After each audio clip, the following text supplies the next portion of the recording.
Cruzando as Conversas. Oferecimento: Associação dos Oficiais da Brigada Militar e do Corpo de Bombeiros.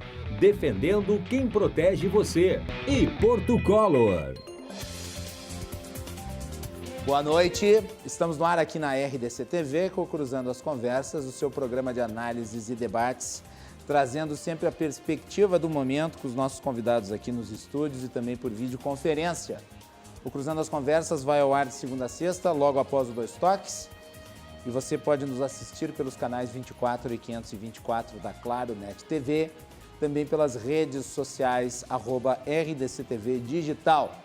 Nós estamos em todas as plataformas. Twitter, Facebook, Instagram e YouTube. Você também pode nos acompanhar através do nosso podcast, no Google Podcasts, Spotify, também nos demais agregadores. Não deixe de conferir. Você perdeu a edição ao vivo? Então vai lá, faça o download no seu smartphone e acompanhe em qualquer lugar, quantas vezes você quiser.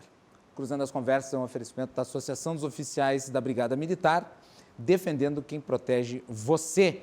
Também de Porto Color, soluções gráficas. A Porto Color atende pelo WhatsApp e você pode ter os serviços da Porto Color na sua casa. Lembrando que no próximo dia 29, a RDC TV, da mesma maneira como realizou no primeiro turno, fará a cobertura do segundo turno. É uma longa programação, trazendo aí a movimentação nas ruas, também obviamente, o resultado, e esperamos que o TSE resolva os problemas técnicos que teve nesse primeiro turno, porque eles acabaram levando muitas pessoas a aumentarem a desconfiança que já tem no sistema, ainda mais num dia em que teve tentativa de ataque hacker e uma porção de coisas juntas. A comunicação do TSE também não foi muito boa, porque demorou para se manifestar. E nós, inclusive, fomos cobrados, nós da imprensa fomos cobrados pela não divulgação de atualizações dos números. A todo momento entravam mensagens aqui na nossa grade, dizendo, nós queremos os números novos, mas estava lá empacado em 7% das apurações. E assim ficou durante um bom tempo, até que de repente veio tudo de uma vez e era 11 horas da noite e entrou 99,9% das urnas apuradas. Então, esse tipo de erro tem que ser corrigido. Eu fiz ontem um comentário de abertura aqui no nosso programa, falando a respeito, porque, afinal de contas, o sistema ele não pode apenas ser seguro, ele tem que parecer seguro. E com situações como essa, muitos podem ter a sensação de que não é. E daí já está se perdendo a natureza das coisas. Bem, desde a segunda-feira, e assim será pelas próximas semanas, o Cruzando as Conversas vem analisando o resultado da eleição, primeiro turno, e vem fazendo as projeções relativas ao segundo turno. No programa de ontem, nós tivemos aqui os vereadores eleitos da bancada do Partido Novo, o Felipe Camozzato e a Mariana Pimentel. Hoje nós vamos ter a participação no nosso programa do vice-prefeito de Porto Alegre, que concorreu pelo Progressistas nesta eleição à prefeitura, o Gustavo Paim. Gustavo Paim, seja muito bem-vindo, prazer recebê-lo, boa noite. Boa noite, obrigado Macalossi, um prazer estar aqui no teu programa, conversando com os telespectadores da RDC TV, junto com o Guilherme Colim, quer dizer, são os Guilhermes aqui, vai ser um prazer falar um pouco sobre eleição, sobre experiência, sobre resultado, sobre dificuldades e sobre caminhos. Tem muito assunto para tratar. E também o nosso parceiro, que está participando aqui hoje, nosso querido amigo, advogado Guilherme Colim. Bem-vindo, Guilherme. Boa noite. Boa noite, muito obrigado pelo convite mais uma vez. Sempre um prazer estar aqui. Muito bem. Eu vou começar questionando o Paim, não em relação à campanha que ele fez, não em relação ao resultado. Eu vou começar questionando o Paim porque o Paim é conhecedor da área eleitoral. Esse problema no TSE, como é que tu viu o episódio? Tentaram fazer uma mudança de algo que dava certo. Que eram não se troca time que está ganhando. Os tribunais eram regionalizados, são regionalizados e faziam as suas apurações regionalizadas. Resolveram centralizar em Brasília, quer dizer, tudo que a gente é contra, né? A ideia, quando a gente fala em pacto federativo, a ideia é que as coisas aconteçam mais próximo das pessoas, princípio da subsidiariedade. Quanto mais próximo tu tiver do problema, mais fácil tu vai ter a solução. Quanto mais próximo tu tiver da informação, mais fácil tu vai ter a transmissão. Então era óbvio que deveria ficar com os tribunais regionais, como sempre foi, e a gente sempre teve uma resposta muito rápida. E dessa vez houve uma tentativa de centralizar. Eu confesso que eu não entendi de onde resolveram fazer essa diferença. E é óbvio, passa a informação daqui para lá e depois de lá para cá, para voltar. Qual é a lógica nisso? Fico pensando qual é a lógica disso. Me parece que foi uma medida de contenção de gastos feita pela Rosa Weber quando ela era presidente do TSE, pai. Mas eu me pergunto se esse tipo de corte de gastos é adequado. Não, e tu vai ter as informações aqui, tu vai passar para o TSE e depois o TSE vai voltar. Então, não me parece que teria uma economia nesse procedimento. Por Pelo que contrário. que economizaria gasto? Vai lá. Mas por que economizaria gasto? Foi a alegação, foi uma economia de Tem que gasto ter uma pela desculpa, questão né? da apuração, mas me parece mais uma desculpa do que qualquer outra. Eu acho estranho que a centralização, aumentar o caminho, vá fazer com que o custo seja menor, né? A minha dúvida é sobre quais são os problemas no resto do Brasil. Porque a gente está olhando, comparando o comportamento do Judiciário do Rio Grande do Sul com essa inconveniência da centralização no TSE.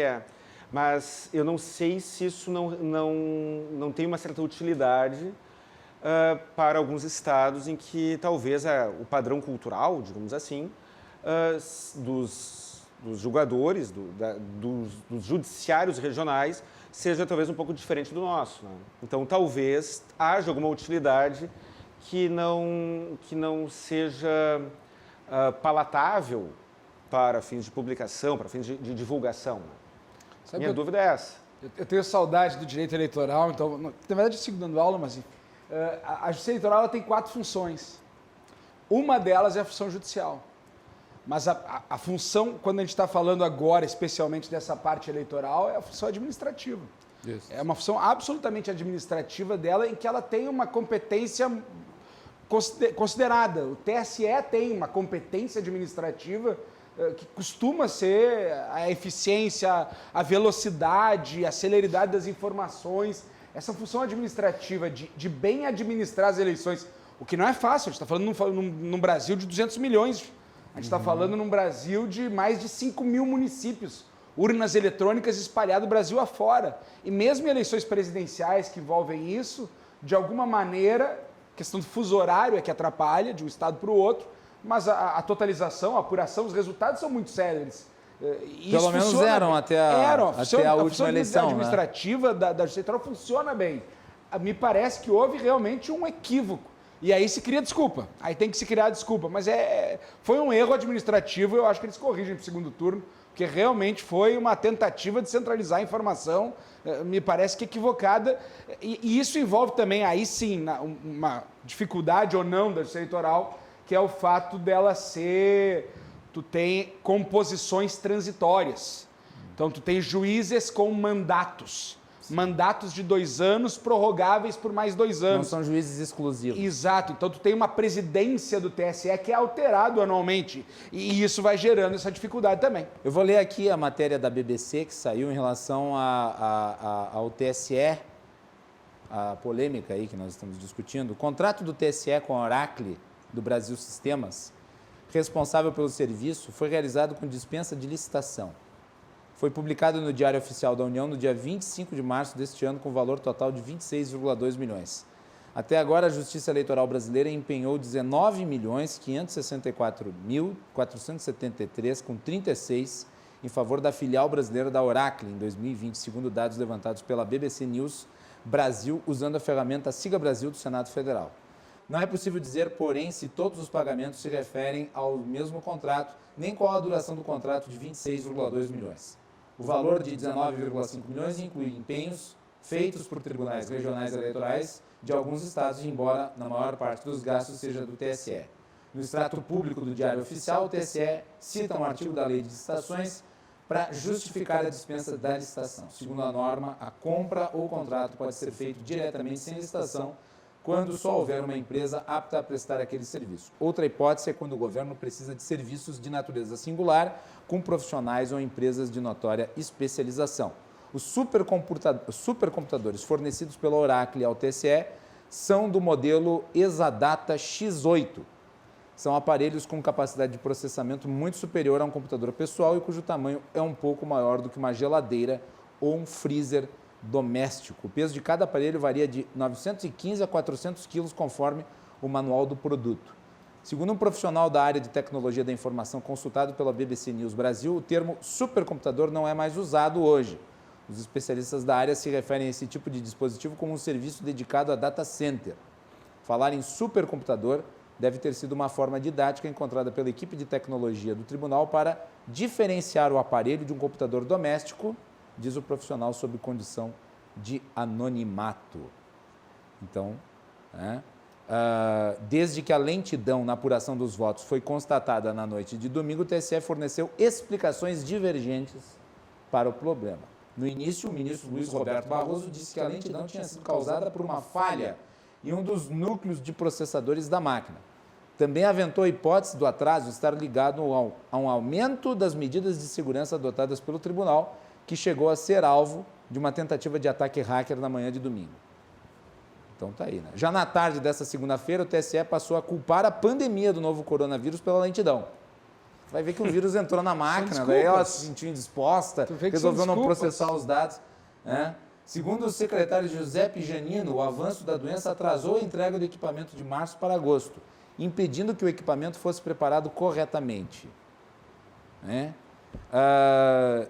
Em entrevista a jornalistas na tarde desta segunda-feira, Barroso disse ainda que o tribunal cometeu um erro de diagnóstico ao atribuir a falha a um problema em um dos núcleos do supercomputador.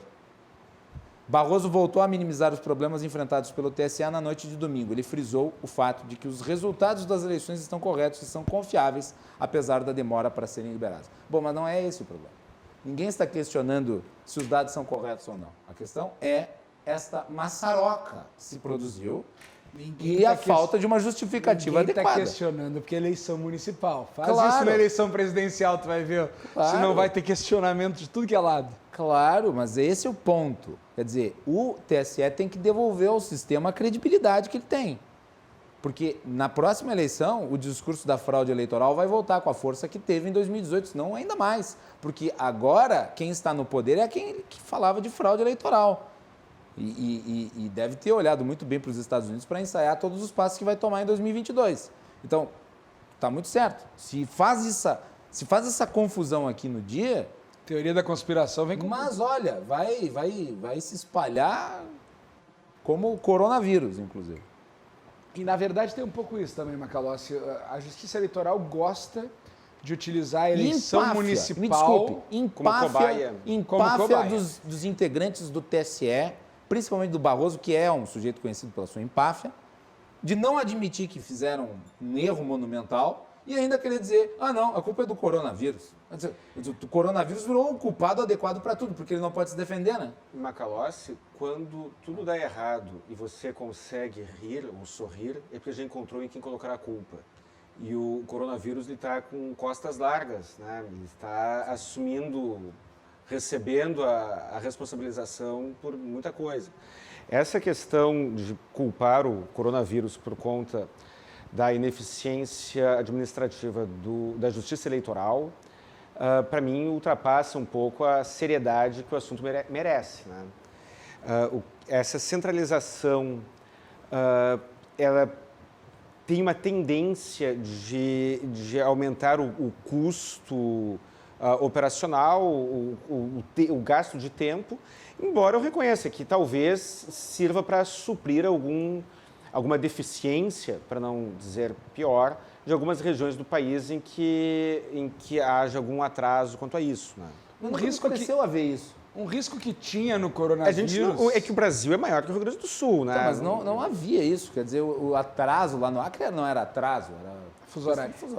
Mas tem... Amazonas, às vezes, tu tem... Amazonas, os caras estão lá... Alguns deslocamentos de horas e horas de barco mas para aí fazer é barco. isso. Pode Agora, um risco que se tinha do coronavírus... Poxa, a gente era 11 horas da noite e em São Paulo era 0,95% das urnas apuradas. Não, foi... Mas um dos riscos que se tinha realmente é as urnas eletrônicas, elas são importadas. E havia uma dificuldade, e toda eleição há uma renovação das urnas eletrônicas. E não ia se conseguir para essa eleição fazer a renovação tal qual estabelecido. Então se tinha um risco muito grande de não ter urnas reservas. E aí, tendo alguns problemas de urna eletrônica, daqui a pouco tem que ir para o papel. E isso não aconteceu. Quer dizer, o risco que se tinha com o coronavírus, ele não aconteceu. E se tu for olhar, pega o exemplo de Porto Alegre, mais de 30% de abstenção. O coronavírus, pelo contrário, trouxe menos resultado a ser totalizado. Trouxe menos voto a ser apurado. Então deveria até, digamos, quase facilitar um pouco o trabalho de apuração em relação a isso. Mas, enfim, isso foi, de novo, eleição municipal é utilizada como cobaia. E isso é histórico. E é um grande problema, porque quando fala em eleições gerais, tu está falando em presidente, governador, senador e deputado. Quando tu está falando em eleição municipal, está falando de prefeito e vereador, e não de Porto Alegre, de 5.000 e tantos municípios. E aí, realmente, às vezes, o acesso à informação é mais difícil, e tudo é uma novidade no meio de uma eleição municipal, com candidatos, a gente fala, mais de 800 candidatos a vereador em Porto Alegre, com candidatos que não têm, muitas vezes, o domínio, o conhecimento, isso gera toda uma dificuldade. Mas as eleições municipais são utilizadas como cobaia. Então, acho que não se repete em 2022. Se repetir, preparemos-nos para realmente uma narrativa de caos. É verdade. E vamos ver se para o segundo turno eles consertam isso. Eu acredito que sim, porque aí já reduz o número de municípios, enfim, aí já é algo mais simples. Quantos vão ter segundo turno? Aqui 5. 5 só? Pouco. É pouquíssimo. É que precisa de Ninguém venceu a eleição em primeiro turno aqui. Nós temos 5 municípios com mais de 200 mil eleitores. Sim. Então são 200 mil mais de 200 Caxias, mil eleitores Canoas, segundo Porto turno. Alegre. Santa Maria e Pelotas. Pelotas não foi. Pelotas foi no primeiro turno. Não? É ela e o candidato do A Paula Mascarenhas não foi eleita no primeiro turno? Não. Fez 45, mas pegou o candidato do PT, que é o candidato adversário. Muito bem. Então tá, vamos falar agora um pouco sobre a eleição, resultado. Paim concorreu, né? Paim foi candidato pelo Progressistas e, Paim, eu queria que tu falasse um pouco sobre a tua campanha. O resultado ficou abaixo do esperado? Sim. Uma eleição difícil, Macalossi, uma eleição difícil. A gente fala no meio de uma pandemia e aqui a pandemia de costas quentes, ela gerou desculpa para várias questões. Por exemplo, a RDC TV fez debate. Sim, presencial, mas em televisão, com público. Só RDC TV e Band. Só. Tu não teve debate da Record, tu não teve debate da SBT, tu não teve o famoso debate da RBS. Tu não teve. Não. Foi uma eleição sem debates. Uma eleição com uma pandemia, com a dificuldade de campanha de rua, nos grandes centros, na periferia menos. Uma campanha com muito candidato. 13 candidatos em Porto Alegre. E isso gera uma dificuldade muito grande. Particularmente, eu tive uma dificuldade extra, né? Eu tive Covid. E numa campanha de 47 dias, eu fiquei mais de 20% fazendo campanha em casa. Então, o programa de rádio eu gravava no celular, o programa de televisão eu fazia por Skype. E o resto era tudo por live, não podia ter atividade presencial em relação a isso. E o principal, Macalossi, que aí é o que é... A gente até criou nas lives o Paim tá On, dá para fazer alguma coisa para tentar mudar. Mas o principal, a cobertura da grande mídia. A verdade é que se tu tem 13 candidatos, eu tinha pouco tempo de rádio e televisão, numa eleição curta, sem debate, é a cobertura da imprensa que torna até o horário eleitoral gratuito realmente engrenar, que ele engrena nos últimos 10 dias. No início ninguém está prestando atenção. Você está dizendo que a grande imprensa ele colocou de lado. Eu estou me referindo a um único veículo, mas eu prefiro não nominar. A um único veículo. Te ignorou. Fez uma eleição como se tivessem 4 candidatos. Fez uma cobertura como se tivessem 4 candidatos. A coluna do jornalista tal entrevistou 4 candidatos. A coluna da jornalista tal entrevistou 4 candidatos. O painel Todos pela Educação entrevistou 4 candidatos. A cobertura de jornal no horário do almoço aparecia... Tu simplesmente não fez uma eleição com aquilo que é da essência da democracia e da eleição, que é a igualdade de oportunidades. Claro que com as diferenças, e isso tu tem na divisão do horário eleitoral, claro, mas não, ela realmente fez uma eleição com 4 candidatos. E aí nesse caminho, o voto útil, porque as pesquisas, não estou falando mal da Manuela Dávila, muito pelo contrário. Pode deixar para mim, se for o caso. A parte, os comentários sobre a Manuela, eu prefiro que o Paim faça, ele entende mais do assunto. Mas me parece que muitas pessoas tinham medo, muitas pessoas que não gostavam da Manuela tinham medo de tê-la como prefeito. Né? Não vou entrar no mérito. Como prefeita. Como prefeita. Prefeita dá para fazer a variação de gênero ao contrário do presidente. Mas muitas pessoas, me parecem, que votaram no Sebastião Melo não por entenderem que ele fosse a melhor opção, mas por entenderem que ele seria o mais viável para derrubar ou para impedir o acesso da Manuela Dávila à prefeitura. Então a pessoa não votou no Sebastião, muitas pessoas não votaram no Sebastião Melo, votaram contra a Manuela. Não, e eu fiz esse passo a passo e aí faltou chegar no último ponto, que era exatamente o que tu entrou. O voto útil. O voto útil. E no meu caso, Macalossi, com um agravante. Porque se tinha um cenário de tragédia para os progressistas, era Manuela e Marquesan. Era um cenário de tragédia. E em um dado momento, esse cenário se apresentou nas pesquisas. E a única alternativa que surgiu com a saída do Fortunati, teria uma única alternativa para evitar esse cenário de tragédia. Brincando, é quase eu vou para a urna ali pensando em quem eu vou votar. É quase isso. Então tem um voto útil muito forte. Eu lembro de um vídeo que tu publicou antes do início da campanha. Muito. Um vídeo que tu publicou antes do início da campanha, foi o vídeo em que tu praticamente desistia da tua candidatura, em que tu apontava exatamente isso. Aí eu te pergunto, foi um erro tu ter concorrido?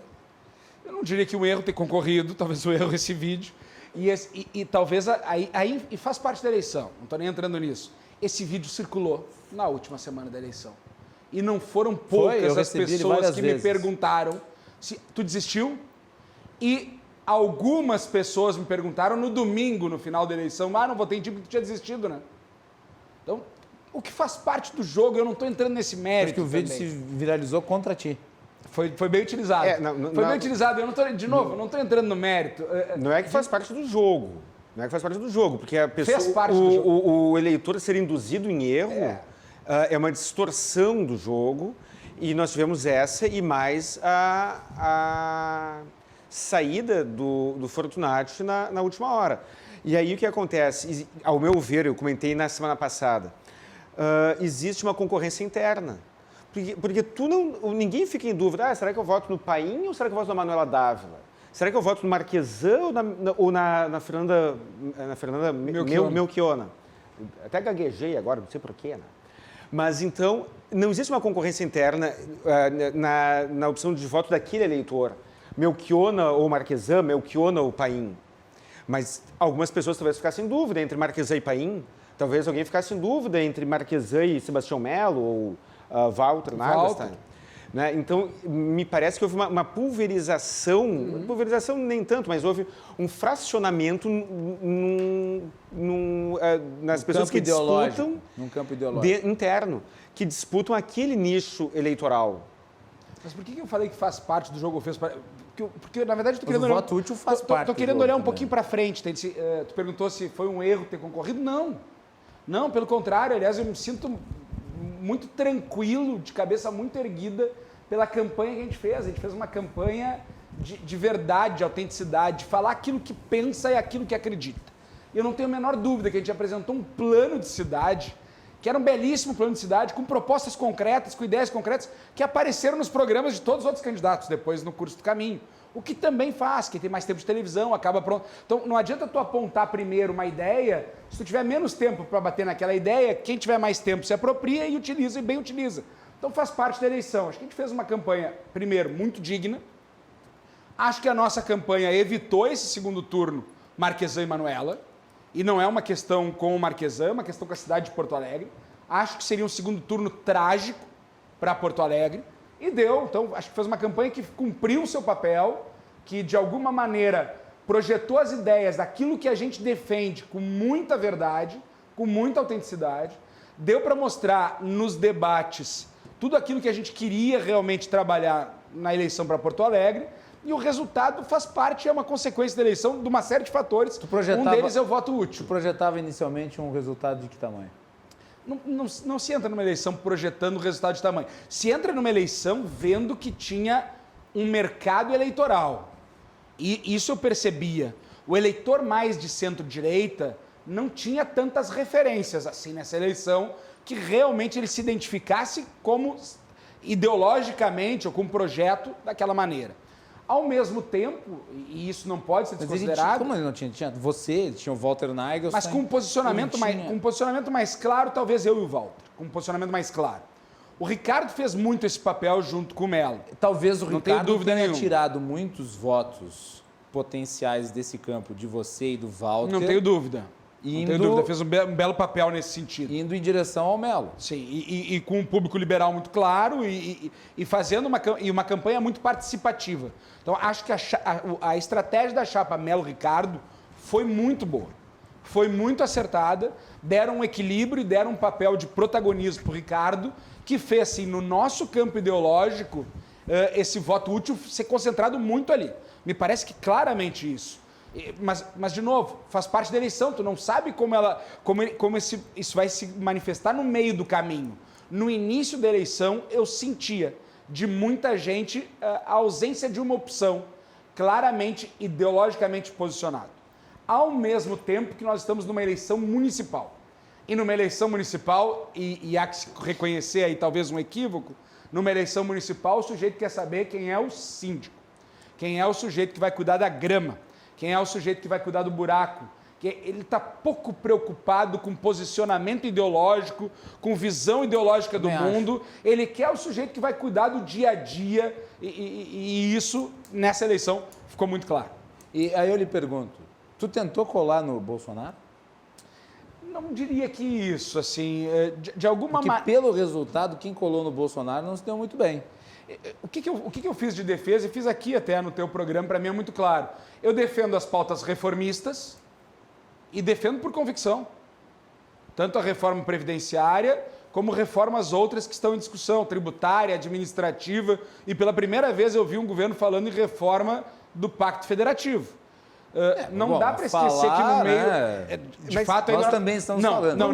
Eu nunca vi presidente falando. Foi pela primeira vez que eu vi presidente falando. Mas, numa eleição municipal, tu entende que essa pauta interfere na... Não. O que o prefeito pensa sobre a reforma previdenciária, tributária? Eu acho que não importa, mas não tem um local em que a pergunta não vem. Para concurso de simpatia, né? Para fazer a avaliação porque a imprensa quer, porque as pessoas querem, porque tem uma polarização nacional muito clara que aparece na eleição, por interesses de candidatos. Da mesma maneira, Macalossi, numa crise econômica que Porto Alegre vive, não acho que seja o caminho, mas foram mais de R$1 bilhão de auxílio emergencial aqui. Mas foi para todo mundo, né? Mas de alguma maneira movimenta a economia. Sim. Numa economia que está quebrada. Então, reconhecimento de ações... Se tu for pensar, hospitais de Covid, referência Covid em Porto Alegre, Grupo Hospitalar Conceição e Hospital de Clínicas, os dois federais. Os recursos para Covid, basicamente saúde, foram federais. Então, Mas é que só o governo federal tinha capacidade de contratar tais recursos, né? Tudo bem, mas quando Porque, faz essa pergunta, isso, só ele pode se endividar para isso. Eu dou essa resposta. Tem gente que, por alguma questão, não vai fazer porque, ideologicamente, não me interessa. E aí tu tem, de novo, tu tá numa federação. E numa federação é sempre importante tu ter, no mínimo, boas relações. E isso eu não tenho dúvida nenhuma. Que tu ter um prefeito que brigue com o presidente da República, no meio do que a gente vive, não é o melhor caminho. Também. Bom, se bem que quando as estrelas se alinharam com o PT no governo federal e o PT no governo estadual, isso não mudou muita coisa, né? Não teve um grande favorecimento, entre aspas. É claro, estou falando de administração estadual e federal. Não me parece que tenha havido grandes resultados com o alinhamento do PT no Estado e no governo federal? O Estado do Rio Grande do Sul, um pouco diferente. O Estado do Rio Grande do Sul, ele sempre alterna, né? Normalmente. Ele sempre alterna, sim. independentemente do governo federal. Mas nas Até hoje a gente eleições não teve, se tornou meio antipetista, né? mas alternando partidos igual. Tu não tem uma reeleição no Rio Grande do Sul. Diferente da eleição municipal. O Marquesan é o primeiro candidato à reeleição que não se reelege em Porto Alegre. Eleição municipal tem um índice de reeleição de mais de 70%. E tu acha que se não tivesse havido o Covid e o comportamento da administração municipal frente ao Covid, a questão de fechamento de lojas, a restrição de horários, querer fechar escritório de advocacia, Mas na largada... será que isso não gerou um desgaste que custou caro para o Na Marquesan? largada, vou o dar aqui uma Covid foi a opinião tábua aqui. de salvação do Marquesan. O Marquesan tinha ali até fevereiro, março, uma rejeição de mais de 70%. O Covid no início, o fecha tudo e fica em casa, a imprensa, a sociedade no em início, geral no início abraçou. a sociedade comprou a ideia. Abraçou. Mas Depois, isso não estava errado. depois gerou um desgaste. Mas me desculpa, mas no início não estava errado. Mas a pergunta aqui é uma análise Eleitoral. do efeito eleitoral em relação ao Marquesan. No início, o Covid foi uma tábua de salvação para ele. E agora já no meio começa do caminho gerou um desgaste. Já começa a se desenhar uma segunda onda de Covid, porque os leitos hospitalares privados estão começando a ficar lotados. E eu quero ver daqui a algum tempo como é que vai ser, né? E tu vê como o discurso eleitoral muda, né? Não é o meu discurso? Não. O discurso eleitoral. Lá no início, era o fecha tudo, fica em casa. Agora veio uma bandeira vermelha aqui, que o Marquesan questionou. Na hora, a bandeira vermelha, inclusive no domingo, colocou a culpa, disse, sim, disputar uma eleição com uma bandeira vermelha na véspera, quase colocou a culpa no governador, quase colocou a culpa na bandeira. E depois veio com a... Não, nós não temos problema em Porto Alegre, a situação aqui está tranquila, está sob controle, mudou completamente o discurso que tinha lá atrás do discurso que veio na eleição. Eu sei que houve essa briga, tu saiu do governo, claro, tu não pode ser demitido do cargo de vice, porque tu foi eleito para ser vice-prefeito. Não foi falta de tentativa. Ok. Mas, de qualquer maneira, tu achas que mesmo assim, o fato de ser vice do Marquesan pesou contra ti? Acho que sim, acho que de alguma maneira sim, mas me pesaria muito mais a omissão. Sinceramente, e foi a fala aquela do vídeo que tu falou e a fala do vídeo seguinte. Eu via um risco muito grande para Porto Alegre, que é um governo, e eu não estou nem falando de ideias, acho que tem boas ideias. Agora, um estilo de fazer política centralizador, autocrático, de gabinete, sem diálogo e sem respeito, e isso eu acho muito ruim para uma cidade como Porto Alegre, para a sua história, e um retorno ao governo da Manoela e do PT, que faria um retrocesso de conquistas que tivemos ao longo do tempo. Que para mim é muito claro, o serviço público, o que ele importa é que ele chegue no cidadão, que ele atinja o maior número de cidadão, que ele tenha a maior eficiência possível, no menor custo possível. Pouco interessando se isso é feito diretamente estatal, de forma estatal, ou contratualizado, com uma parceria, com uma concessão ou com contratualizações. E tem uma resistência muito grande, na Manoela e no PT, e isso ficou claro em vários momentos. Quando falam em relação ao IMESF, em criar uma empresa pública estatal, quer dizer, estatizar ainda mais a saúde, e a saúde presta bons resultados contratualizado. Basta ver o Hospital da Restinga, Extremo Sul, menor, que começou com... Como?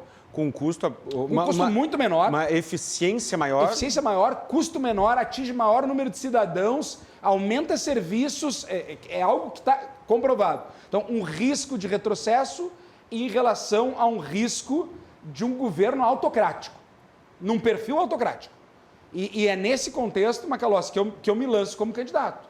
E, de novo, defendendo as minhas ideias, não fiz discurso. Eu fiz debate da RDC TV com a LIDE, com o setor produtivo, como eu fui no debate do Simpa.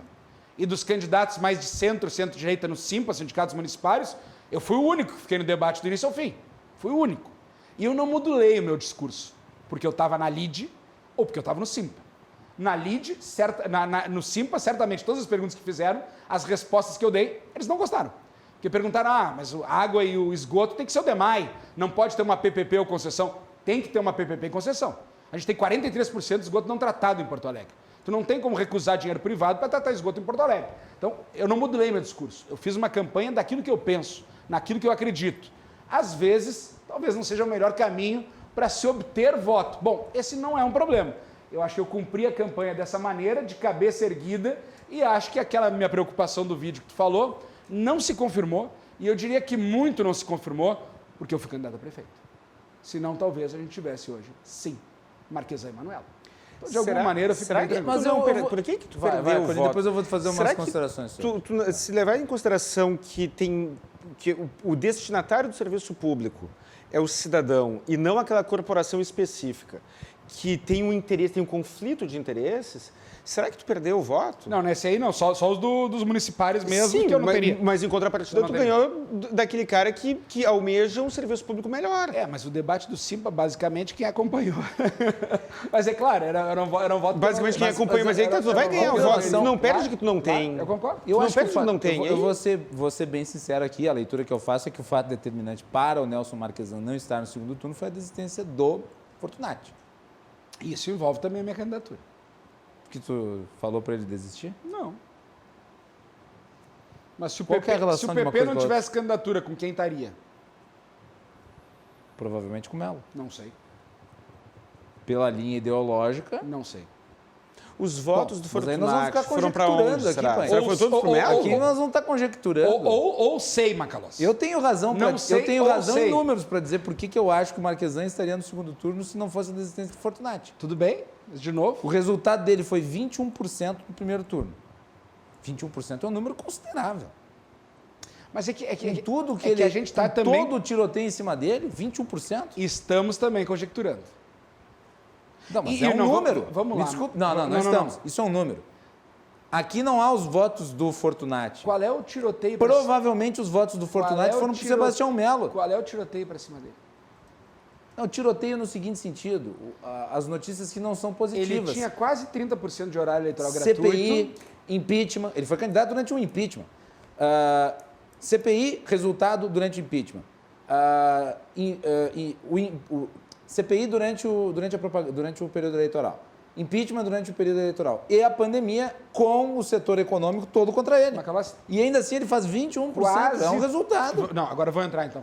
Quase 30% do horário eleitoral gratuito. Quase 30% do horário. Ninguém assiste mais essa porcaria desse horário E na eleitoral. boa, se tu for olhar... Ninguém assiste. Se tu for olhar todas as linhas de cada jornal, de cada programa de rádio e de cada televisão dos mais ouvidos em Porto Alegre, não teve uma palavra de desabono em relação a ele, pelo contrário. Todas as palavras eram contra a Câmara. Mas não podia. Todas as palavras... Não, teve. Não teve posicionamento agora em relação a isso. Não teve isso na imprensa. E vamos entrar num outro ponto. Na imprensa escrita, sim, talvez. Mas não três. na imprensa Nas televisiva. três. E nós vamos entrar no ponto principal. Nós vamos entrar no ponto principal. Santa Catarina, Florianópolis, capital. Nós aqui criticamos o prefeito capital, várias vezes. Sim, sim. Capital de Santa Catarina, Florianópolis. Prefeito reeleito no primeiro turno. Paraná, Curitiba. Prefeito reeleito no primeiro turno. Tu ter numa capital um prefeito a reeleição que não vai para o segundo turno. Olha, me desculpa, mas é o único caso. O Crivella, com a rejeição astronômica que tinha, está no segundo turno. Desculpa, mas a análise é mal feita em relação a isso.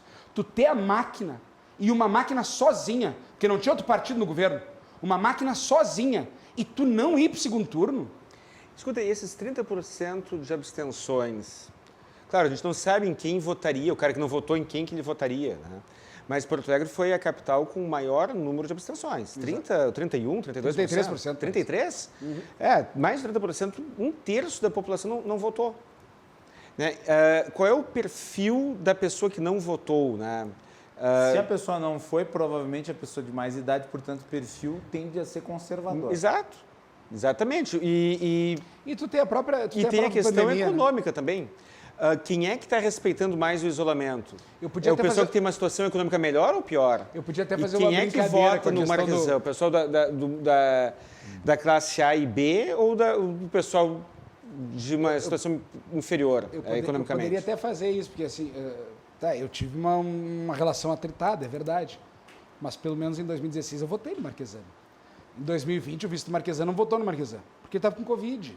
Então tu tem isso também, muita gente que estava com sintomas e que não podia ir votar. Então isso é um fato que também, a pandemia é claro que faz isso. E o mais, com 12 candidatos, tu teve 30% de abstenção. Quando tu tem 2 candidatos e que muitos, portanto, dos outros eleitores não se sentem representados, há uma tendência de segundo turno de abstenção. Há uma tendência de abstenção ser maior. Se bem que brancos e a não ser que o medo, né? aqui da polarização faça... Entre brancos e nulos, eu imaginei que seria maior o percentual. Com o Fortunati saindo, aquela nossa conjectura de que haveria um número grande, número recorde de brancos. Mas sabe que brancos e nulos, via de regra, é 5, 10... Mas acontece que muita gente não sabia que o Fortunati saiu, votaram, os votos do Fortunati se converteram. Por isso que eu volto à minha análise. Me parece que esses votos foram 90% Absorvidos para o Melo. E com isso o Melo tomou a dianteira. Agora, sem esses votos, eu não sei se ele iria para o segundo turno. É isso. Porque esses 21% do Marquesan me parece quase que 90% do Marquesan. Que ele alcançou 21%. E nas pesquisas eleitorais, antes do advento da desistência do Melo, 21% era o suficiente para ir para o segundo turno. Mas também tem o efeito manada da reta final. Claro, não, eu concordo. Acho que o fato do... O que eu acho que aconteceu, fazendo a análise completa, ia desidratar o outro. O Fortunati, ao momento em que ele desistiu, ele gerou um efeito de votos úteis em favor do Melo. E daí ele absorveu talvez votos do Marquesan, talvez. Talvez ele tenha absorvido votos de você, do Walter Nagelstein, do João Derli, de todos os demais candidatos. E daí ele se potencializou. Agora, se o Fortunati estivesse, será que os dois iriam? Será que os dois na realidade, a pesquisa final, um desidrataria o outro. Na realidade, se não existisse pesquisa, eu não estou dizendo que eu sou contra, não é isso. Mas se não existisse pesquisa eleitoral, se não fosse publicada a pesquisa eleitoral, que nós sabemos que a margem de erro, às vezes, é um pouco grande, né? Eu acredito que o Melo certamente não teria essa quantidade de votos, porque não teria tanto voto útil. E eu acredito que tu, por exemplo, teria mais votos. O Walter teria mais votos. A Manuela, ela competiu com quem? Com a Melchiona? Acho que com ela é muito pouco. Então, talvez... Mas as pesquisas davam 40% para ela, né? Sim, então, 40%. E isso gerou o desespero da oposição. Porque se a Manuela não tivesse com...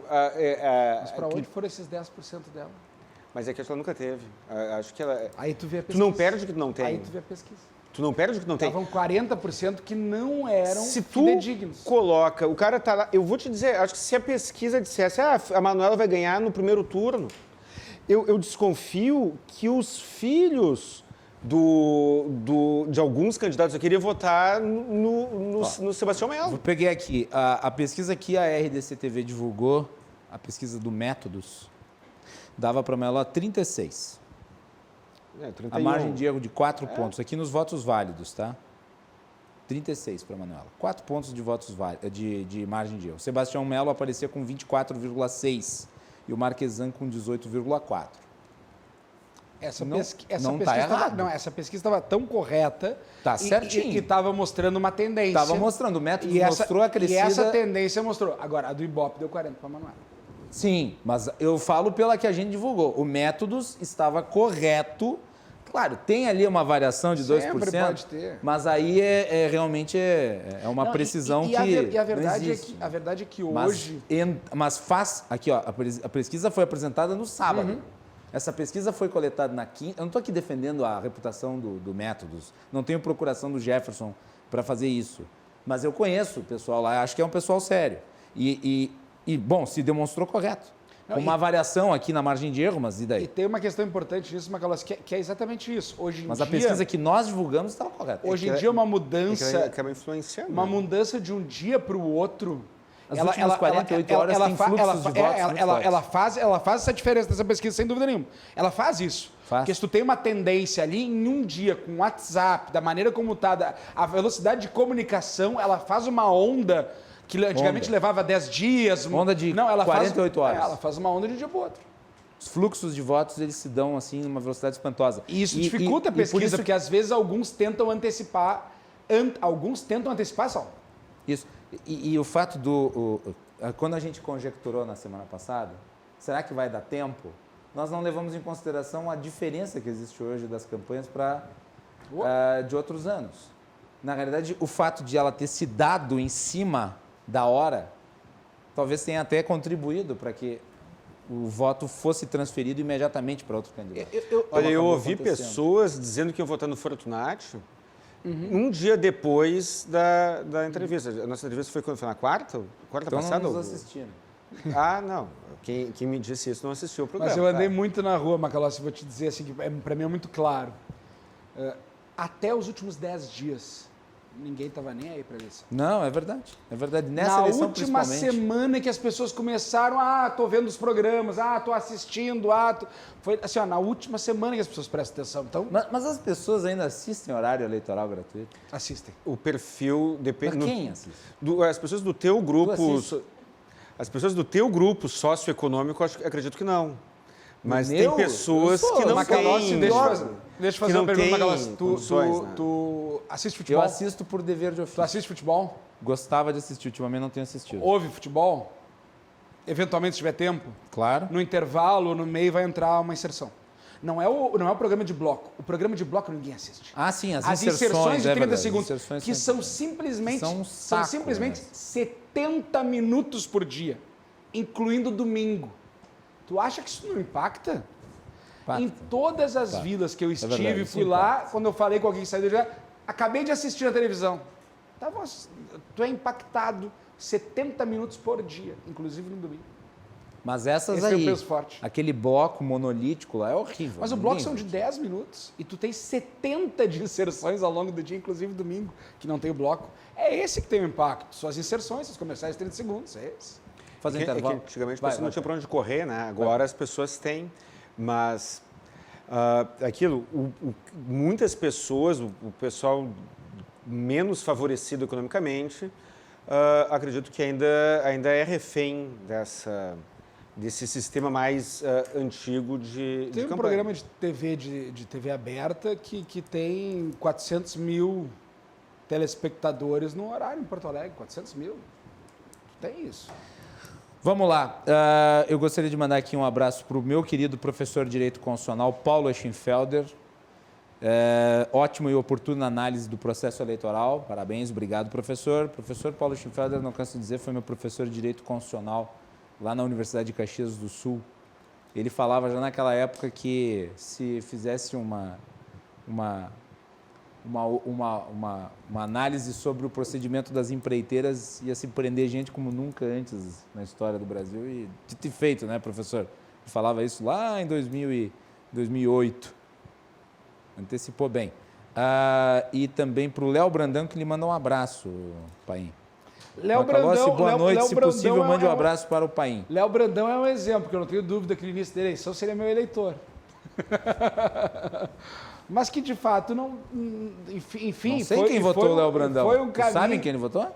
Ele te falou? Sei. Ele te falou? Ele Sei, disse que eu- fez voto útil? Não, na verdade, não é nem questão de voto útil ou não, é tu realmente fazer uma análise de conjuntura. Acho que, de novo, isso faz parte do jogo. Mas eu não tenho dúvida que ele me acha o melhor candidato. Muito bem. Pergunta para ele. Abraço, Léo Brandão. A pergunta está feita de público. Se ele Depois respondeu, tu me leio. manda por WhatsApp, eu mando pro Macalossi. Então tá bem. Voltamos na sequência aqui com o Cruzando as Conversas.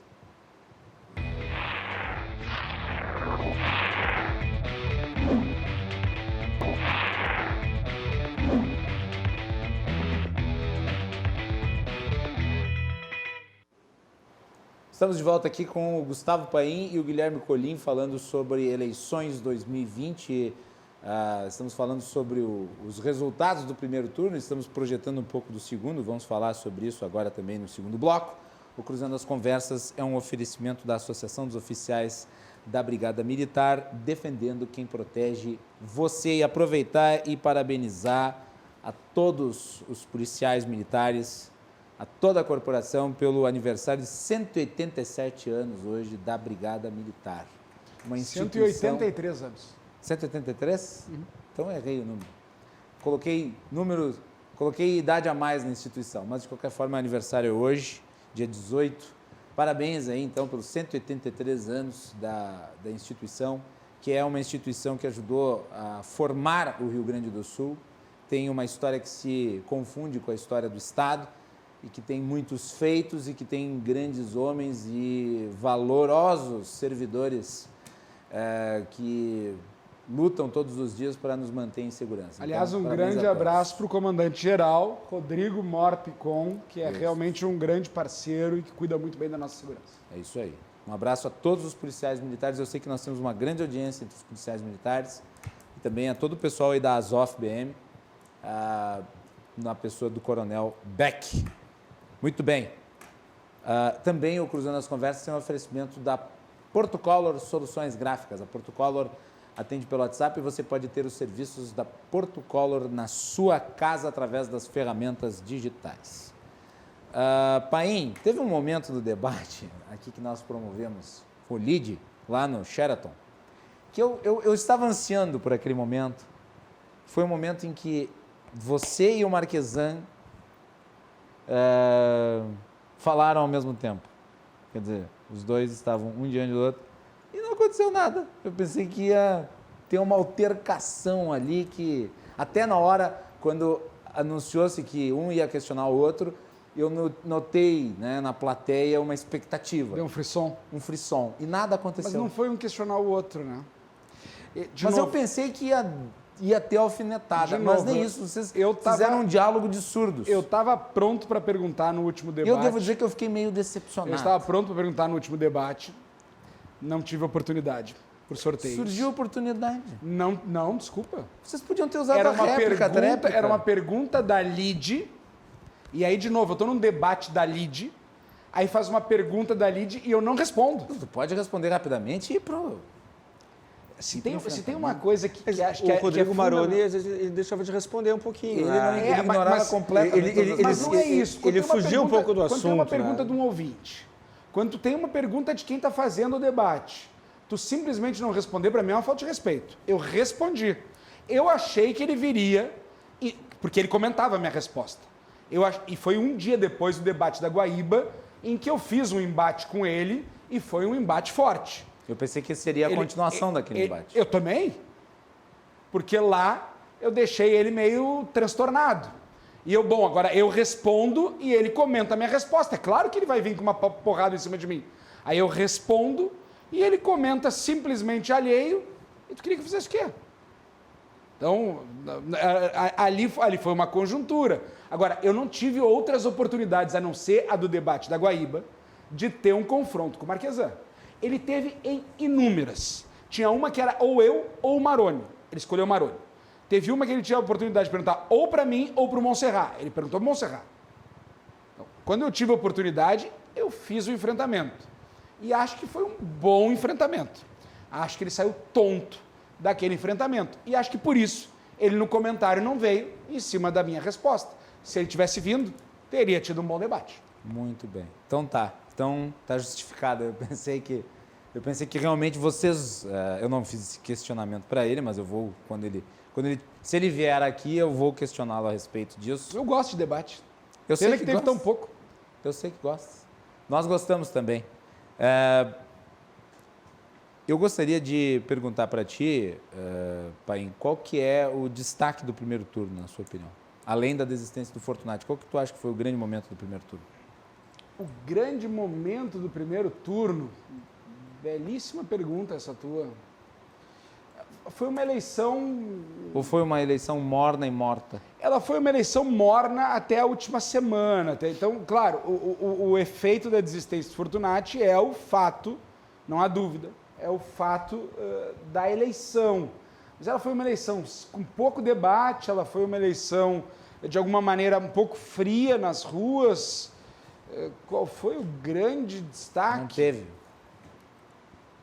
Foi a desistência do Fortunati. Eu acho que esse foi o grande ponto da eleição, não tem dúvida nenhuma em relação a isso. É aquele fato extraordinário que muda o curso de uma eleição, né? Que tem esse potencial de mudar o curso de uma eleição, sem dúvida nenhuma. Era uma eleição que poderia levar para outro rumo e que, de alguma maneira, pode ter mudado a partir dali. Pode ter mudado. De novo, o voto útil, ele pegaria mesmo lá em cima. se tu tá na reta final com pesquisas, e aí tem as pesquisas internas, em que tu vê de um candidato um viés de alta e outro candidato num viés de baixa, com as dificuldades que tinha do risco Marquesan e Manoelo, que era muito maior pro progressistas, mas também era grande pro Walter, era grande pro Melo, era grande pro Fortunati. Olha, eu acho que de alguma maneira alguém iria desidratar, iria desidratar um pouco o outro. Talvez não o suficiente, talvez não tanto, mas eu acho que de qualquer maneira o eleitor ele se comporta também um pouco vendo esses movimentos. E agora, qual é a tua avaliação? Tem algum destaque do primeiro turno? Eu penso a questão do Fortunati, para mim também foi enfraqueceu e prejudicou muito o espírito democrático, uma vez que o eleitor recebeu informações e tinha uma expectativa de um determinado cenário, e na última hora ele é modificado. Eu acho que foi muito ruim isso, em especial na última hora. Fiquei surpreso com o pequeno número de brancos e nulos em função, comparativamente com eleições anteriores, em função da conversão dos votos por engano. As pessoas que votassem no Fortunati... Seria nulo. Seria nulo. E me parece que eu estava sendo pessimista quanto ao... É a velocidade da informação. Que a questão do... Pois é, eu fui pessimista quanto a isso. Mas, para mim, eu vejo como uma eleição morna. Acho que foi... não houve uma adesão como em eleições passadas. Eleição popular como em eleições passadas. Bom, eu vou até porque estava pulverizado aqui, né? O centro para a direita. Eu acho que esse número de candidatos, Paim, foi por causa da questão da falta de coligação na proporcional? Sabe, tem que tomar um pouco de cuidado com as análises, porque assim, quando se fala em reforma política, é um tema que eu gosto muito. Quando se fala em reforma política, todo mundo tem uma reforma política para chamar de sua, e todo mundo diz que reforma política tem muita coisa que pode piorar e outras que poderiam melhorar. Tem duas coisas que eu acho que, ou pelo menos eu achava em tese, que melhorariam. Um é o fim da coligação na proporcional, de alguma maneira dá uma identidade para os partidos. Dá uma identidade para os partidos. Aliás, três coisas. Essa de dar uma identidade para os partidos, a cláusula de desempenho, que começou pequena com 1,5%, mas vai até 3%. De alguma maneira, tu sem coligação na proporcional, tu dá uma identidade para os partidos. Com uma cláusula de desempenho, cláusula de barreira, tu retira partidos que não têm nenhuma representatividade. 2 pontos que me parecem positivos. E um terceiro é o fim da cláusula de exclusão, que era o quociente eleitoral. Se um partido não atingisse um quociente eleitoral, não disputava a sobra e, portanto, não podia eleger cadeira. Salvo engano, a gente tem 3 partidos em Porto Alegre que não atingiram o quociente eleitoral, mas que elegeram vereador. Cidadania, Solidariedade, acho que tem mais um, que não atingiram o quociente eleitoral, mas em função de tirar essa cláusula de exclusão, permitiu a disputa da sobra e fez isso acontecer. Eu achava que essas 3 modificações, de alguma maneira, fim da coligação na proporcional, cláusula de desempenho, e eu ainda acho, ao longo do tempo, vão diminuir o número dos partidos e vão diminuir a pulverização dos parlamentos. Mas como tu fez na eleição municipal, de novo, como cobaia, como primeiro teste, o resultado, pelo menos em Porto Alegre, foi o contrário. Tu pulverizou ainda mais e fragmentou ainda mais o parlamento. Inúmeras bancadas de um vereador. Vou pedir, o que não se esperava. Então, vou pedir para a gente colocar no ar, a gente tem aqui a divisão das bancadas. Vamos botar no ar, por favor, pedir para a Melanie colocar aí para nós, enquanto a gente fala. Eu falo isso do receio da análise em relação de uma eleição, Macalossi?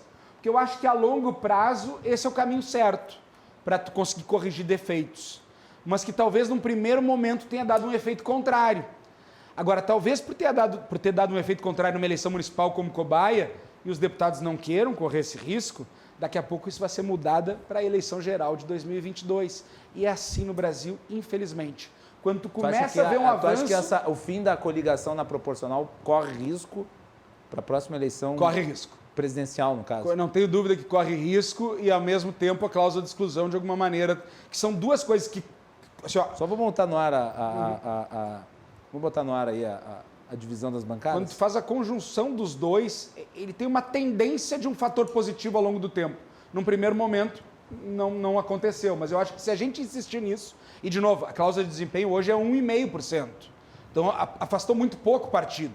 Tu tirou a rede daí, tu tirou um que outro partido. Quando tu chegar nos 3%, e isso é para daqui a 2, 3 eleições, aí tu vai tirar mais alguns partidos desses aí.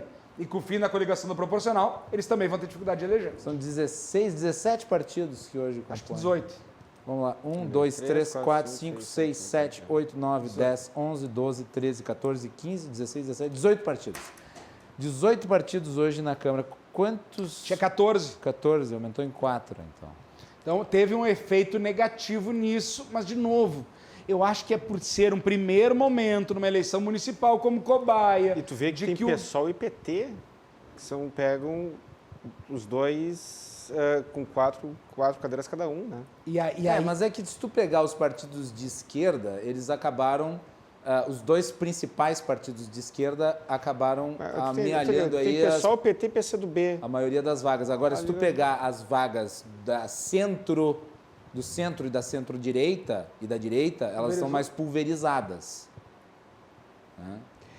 E agora deixa eu fazer uma análise que também entra, Sebastião Melo, caso eleito, ele vai ter uma dorzinha de cabeça ali, né?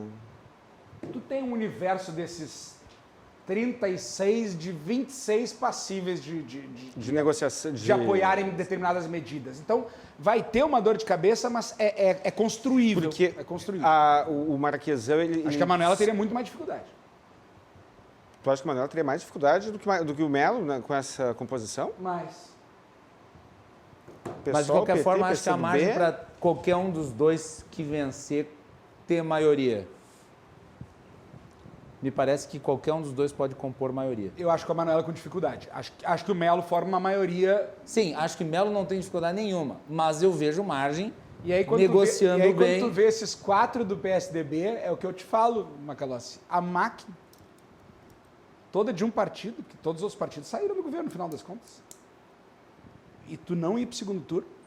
E desses Mas o resultado do PSDB foi bom, ele ampliou a sua, de vereadores, sua sim, bancada. E o de prefeito, é isso que eu estou dizendo, e o de prefeito não ir para o segundo turno, com toda essa máquina. E daí eu pergunto... E entra mais um ponto, desses candidatos do PSDB aí, porque tem 10 mil votos aí que saíram do PP.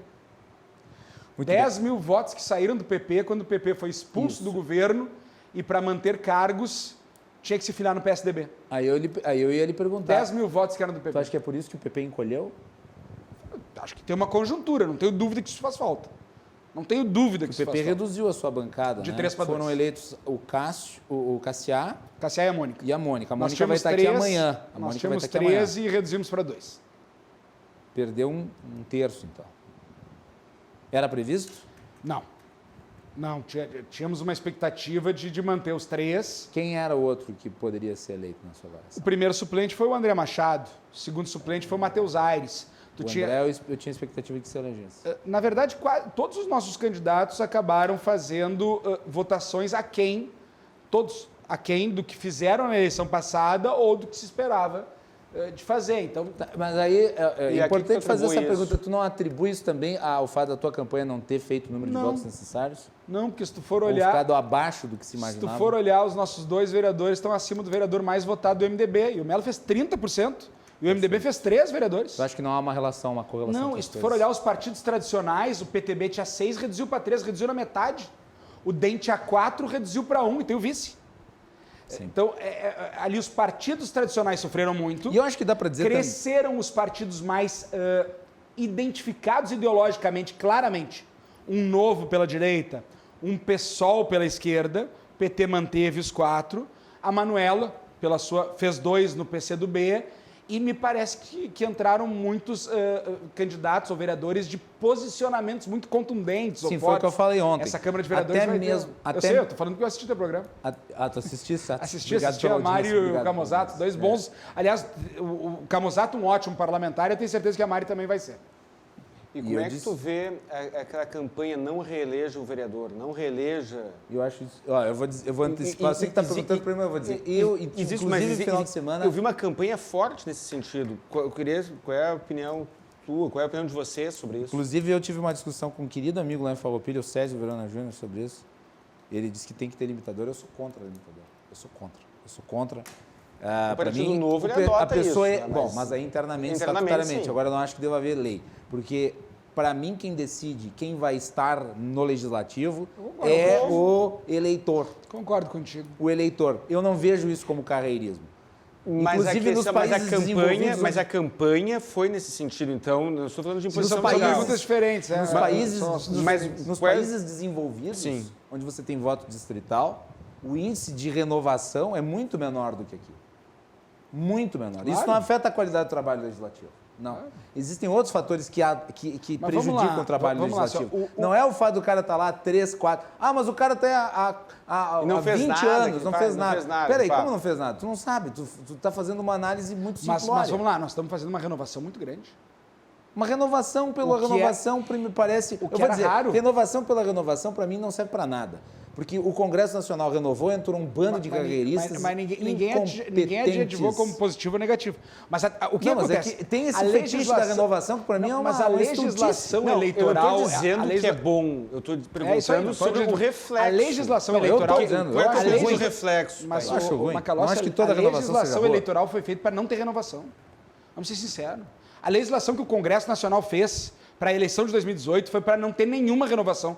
Tu reduz o tempo de televisão, que eram 90 dias, vem para 45 dias.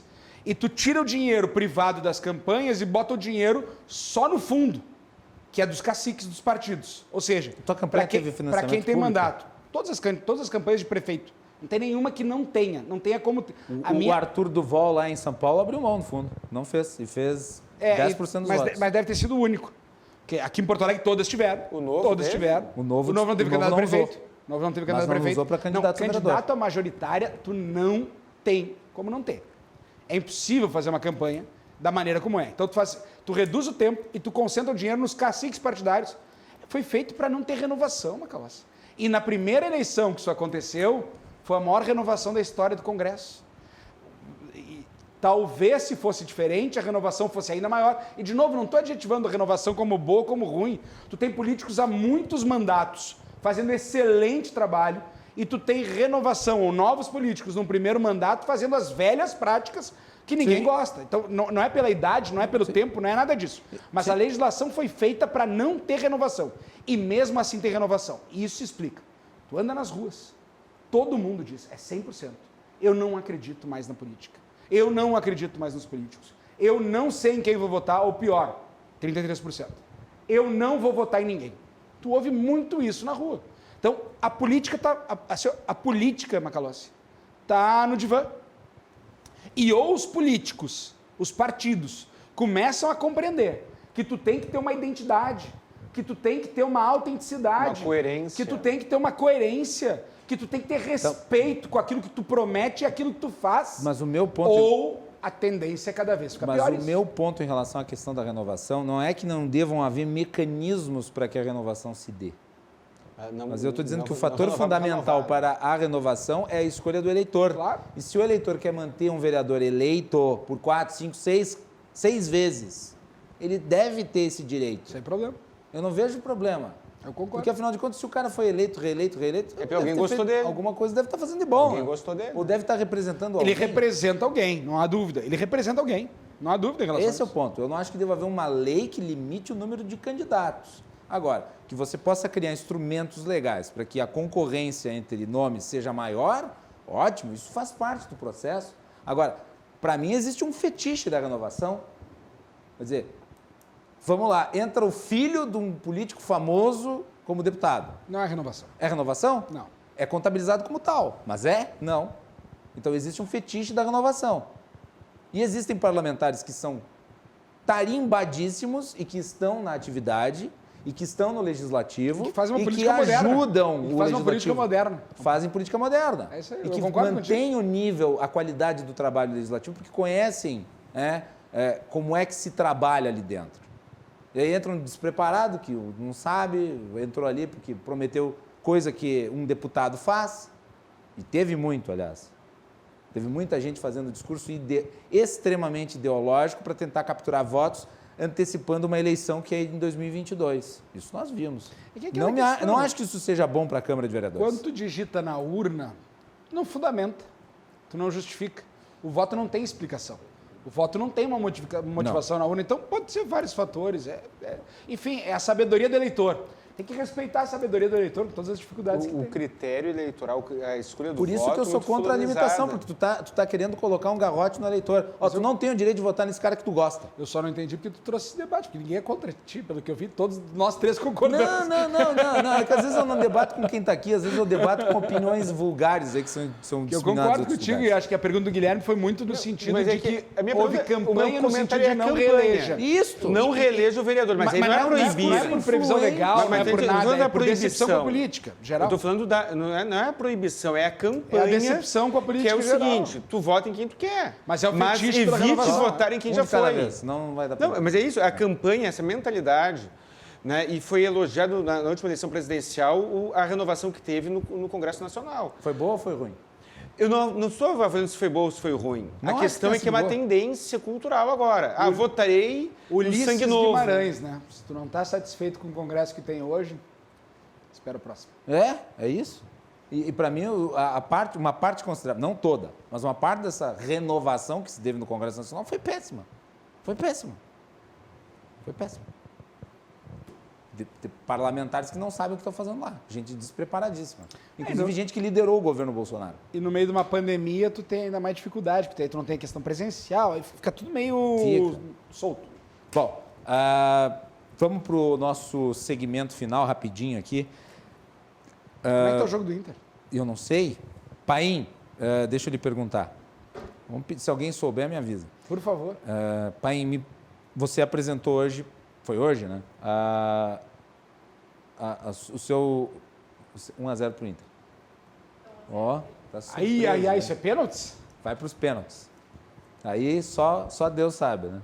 Quem é que está nos assistindo nesse momento, então? Os colorados. Não, tinha que não mensagem, as pessoas mandando mensagem. Pois é, Os tô gremistas. assistindo aí, tô Os gremistas. Paim, tu anunciasse apoio ao Melo. Ontem. Ontem, isso. Ontem. Os dias são muito... Mas foi eu. Pô, que novidade, Foi tudo muito, surpreendente, muito né? dinâmico.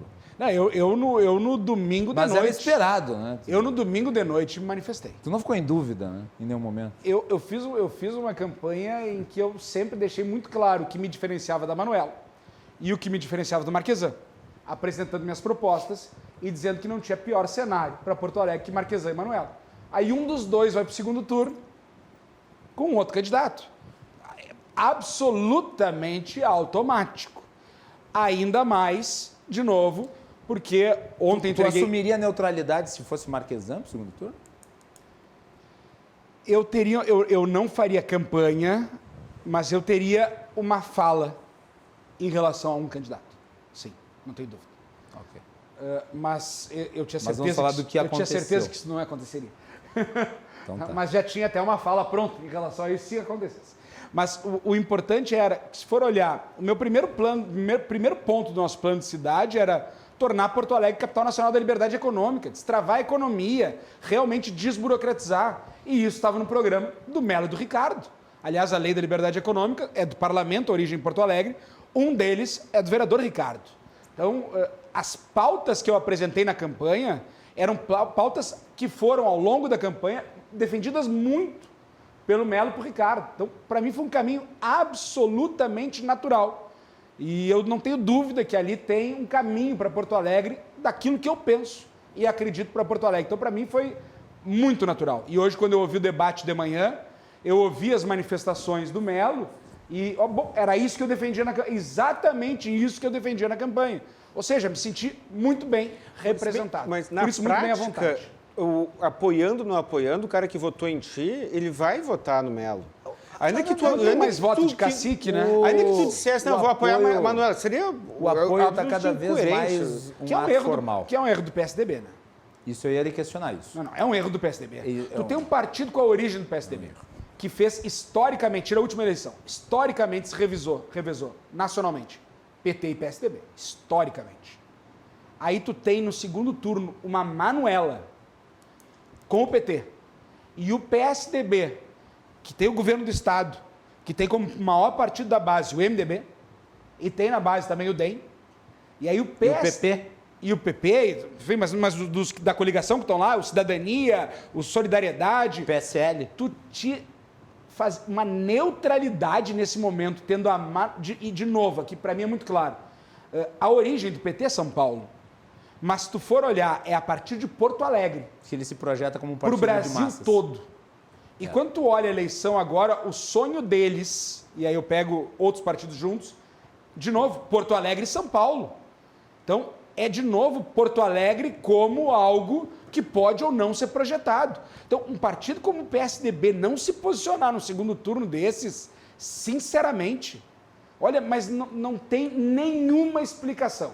Por mais que possam estar ofendidos, magoados, não tem explicação. A história vai cobrar. E vai cobrar muito caro disso. Porque não se posicionar é se posicionar. Acho que o Mas governador. tu acha que tem alguma relevância no resultado? No resultado eleitoral eu não acho tem que não, que o relevância eleitor nenhuma. vai seguir naturalmente. Exato. Ou seja, apoiando ou não, vai dar mesma. o líder não soube respeitar o que o liderado quer. Mas não é o esse líder, o partido, não soube respeitar o que o seu eleitor quer. Na minha opinião, um erro histórico. O ponto do Gustavo não é a questão do eleitor, Colim. O ponto do Gustavo é a composição política. Porque agora se abriu margem para que não haja, por parte desses partidos na eleição de 2022, um apoio ao governador. Aí eu Até porque o governador não é candidato à reeleição. Não. Eu não sei. Tem um monte de gente que diz que não é até o momento que é. Mas então, ele é alguém que sempre disse que não é e não foi. Mas eu conheço um monte de gente que disse que nunca seria e foi. Inclusive o Bolsonaro disse que era contra tudo que ele pensa é reeleição. Então, se bem que o FHC ele chegou a cogitar eu só estou dizendo o para a seguinte, presidência, né? eu estou dizendo, só abre margem, mas mesmo que ele não seja candidato à reeleição, abre margem para que eventualmente esses partidos não queiram apoiar o PSDB, caso o PSDB tenha um outro candidato. Eu discordo de ti, Macalossi. Abre margem para um MDB sair do governo no início do ano que vem. Ah, sim, também. Pior ainda. Então, abre margem para uma instabilidade agora. E aí, de novo, voltando à entrevista, à live do Marquesano. Tu acha que o Eduardo Leite participou da reunião que decidiu isso? Óbvio que não. E a live do Marquesano, domingo de noite, que ele apontou um monte de desculpas, e numa delas ele disse bandeira vermelha na véspera da eleição, ele apontou para o Eduardo, ele apontou para o governo do Estado como um dos responsáveis. E isso, de alguma maneira, de novo, o PSDB municipal, acho que, olha, erra brutalmente nisso. E isso tem preço. Quem também acho que talvez não tenha feito um cálculo muito exato para o futuro foi o PDT, né? Vou convidar a Juliana. O Romildo em 22, eu imagino que não tenha sido consultado também. Bom, se falava no Romildo para 22... Ali acho que uma neutralidade caberia. Bem... E os vereadores não devem estar muito satisfeitos também. Bom, vamos lá, vamos para o final, que já é 23h37. Foi um excelente bate-papo, não poderia deixar de ser. Nós estamos fazendo essa análise das eleições aí, e nós continuaremos fazendo. Gostaria de agradecer, Guilherme Colim, pela participação aqui no nosso programa. Eu que agradeço, muito obrigado. Sempre um prazer. Prazer é meu. Volta semana que vem. Voltarei? Se convidado, venho sempre, né? Muito bem.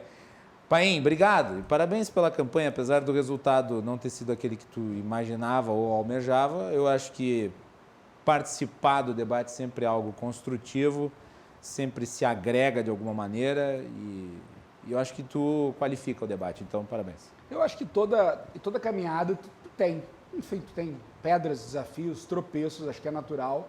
O importante é realmente tu defender aquilo que tu acredita, verdade, autenticidade, transparência, sinceridade. E eu acho que eu fiz isso, apresentei aquilo que eu pensava para Porto Alegre e que eu realmente acredito que seja necessário para Porto Alegre. Então eu saio dessa campanha, primeiro, mais experiente, com um bom aprendizado, de cabeça erguida em relação ao que eu penso, o que eu defendo, e talvez tenha algo bom de não estar no segundo turno que eu possa participar do teu programa, Calossi. Agora, nesse período, eu posso estar aqui, então é sempre um prazer estar aqui no Cruzando as Conversas, na RDC TV, que, aliás, eu, de novo, reitero os parabéns a vocês por fazerem uma cobertura local, regional das eleições que fazia muita falta em programas de televisão. Vocês fizeram isso, mesmo que o TSE tenha prejudicado e muito a cobertura. Sim, mas vocês bastante. fizeram esse papel, então agradeço pela oportunidade. Sempre um prazer estar aqui. A iniciativa privada tenta fazer uma coisa boa e o Estado sempre atrapalha. Hã? Quase sempre. Por isso que só tem um caminho em Porto Alegre. Para que isso não continue. Palavras suas. Bem, nós não tomamos lado aqui na emissora. Mas, de qualquer forma, nós aqui na emissora advogamos em favor do franco debate de ideias e nós estamos aqui com o espírito de convidar todos os candidatos que concorreram no primeiro turno para participarem. Eu já convidei a deputada Fernanda Melchiona para vir aqui ao Cruzando as Conversas. A deputada Fernanda Melchiona está em Brasília, então ela não conseguiu agenda ainda para participar. Ela pode participar por videoconferência, já passei isso para a assessoria dela, ainda não tive retorno. Vou convidar a Juliana Brizola para participar também. O prefeito Nelson Marquesan será convidado. Eu acho, minha opinião, que o prefeito vai agora ficar em silêncio, acho que ele não vai se manifestar mais em lugar nenhum, vai entrar em silêncio sabático, mas vai ser convidado. Lugar nenhum, eu duvido. Mas vai ser convidado, né? E nós vamos convidar também os demais, Walter Nagelstein, vamos convidar também o Maroni, polêmico Fortunati, Maroni, né? Fortunati. O Fortunati, na verdade, deu uma entrevista para nós no dia em que se afastou da campanha, no dia seguinte, praticamente, se afastou da campanha. Mas todos serão convidados para analisar os cenários eleitorais. E você é convidado para nos acompanhar aqui. E no dia 29 nós temos o dia da eleição. E preparem-se para uma cobertura especial também no dia 24, quando nós vamos receber os candidatos aqui na RDC. Sebastião Melo e Manuela Dávila. Tá bem? Então fiquem ligados. Voltamos para o último bloco com o João Carlos Silva, direto de Brasília.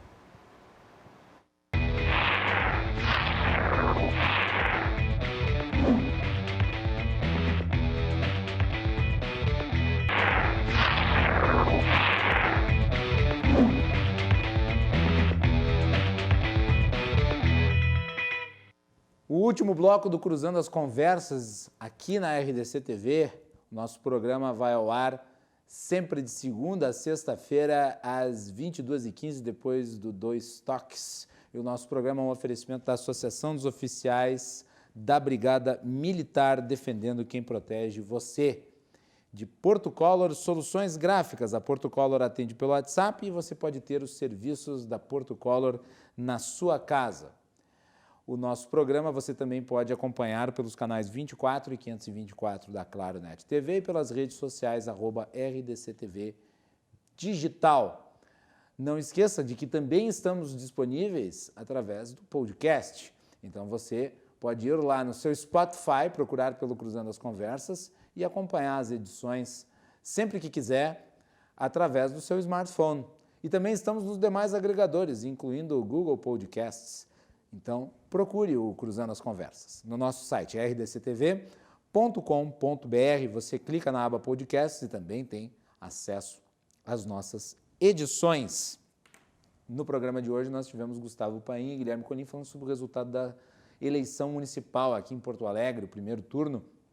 Gustavo Paim foi candidato pelo Partido Progressistas e atualmente ele é o vice-prefeito da capital. E nós teremos mais entrevistas como essas ao longo dos próximos dias. Amanhã nós vamos ter duas vereadoras eleitas, nós vamos ter a vereadora Mônica Leal e a vereadora eleita Fernanda Bart. Mônica Leal, que foi reeleita neste último domingo, e a Fernanda Bart, que foi eleita pela primeira vez neste último domingo. Então fiquem ligados aqui nos especiais pós-eleição do Cruzando as Conversas. E nós vamos convidar todos os demais candidatos que foram eleitos e que hoje compõem a Câmara Municipal de Vereadores e também todos aqueles que concorreram à Prefeitura de Porto Alegre e que não foram eleitos. Então, fiquem ligados. Bem, antes de nós encerrarmos, eu gostaria apenas de justificar que o João Carlos Silva não participa por uma questão de nós não termos conseguido ligar para ele, caía na caixa de mensagens, né? E amanhã a gente vê o que aconteceu.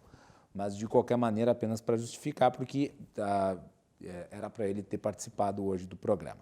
Bem, vamos terminar o programa com boa notícia.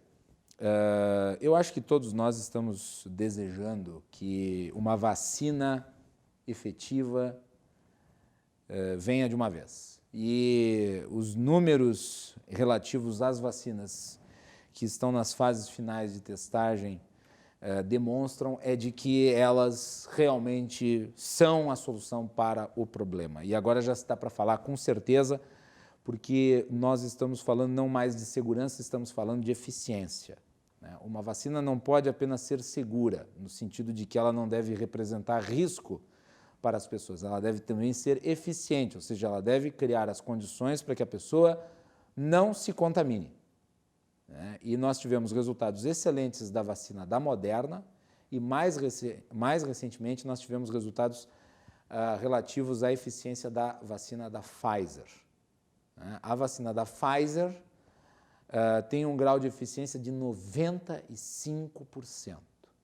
95%. É um grau de eficiência superior ao da vacina contra o sarampo. É muito importante esse resultado. Pelo que eu andava lendo antes de vir para cá, a vacina da Pfizer fez uma análise sobre 165 registros de doença, né? Entre aqueles que foram testados. E a doença só se desenvolveu em pessoas que haviam recebido o placebo. 11 casos apenas em placebos. Então, isso é um resultado extraordinário.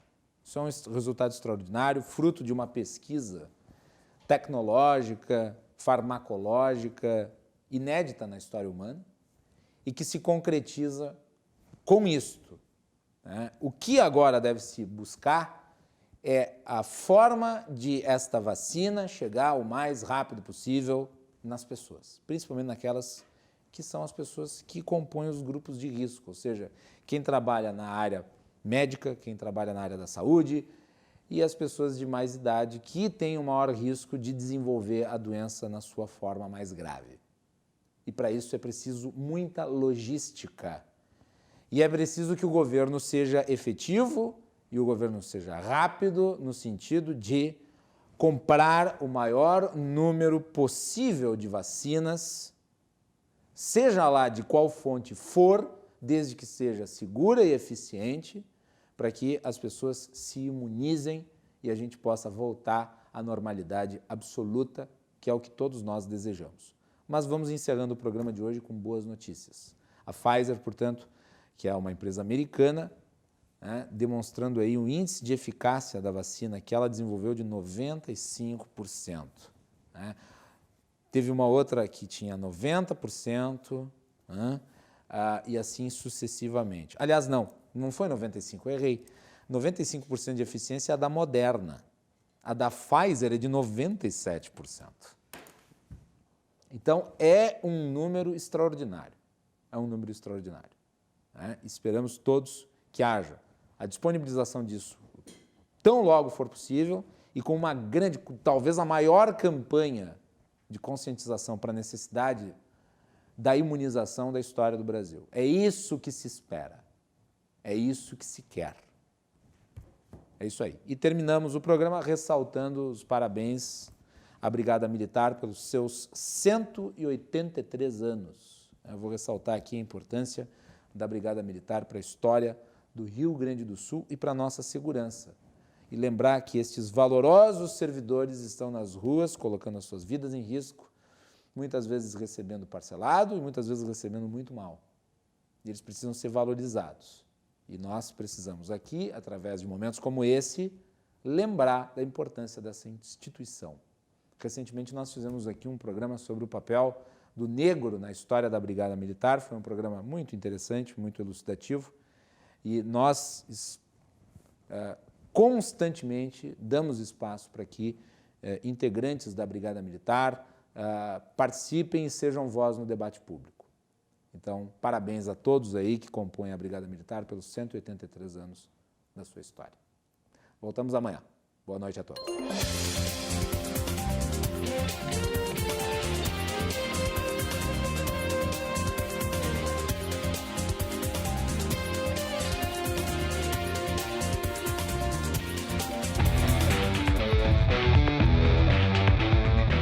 Cruzando as Conversas. Oferecimento: Associação dos Oficiais da Brigada Militar e do Corpo de Bombeiros. Defendendo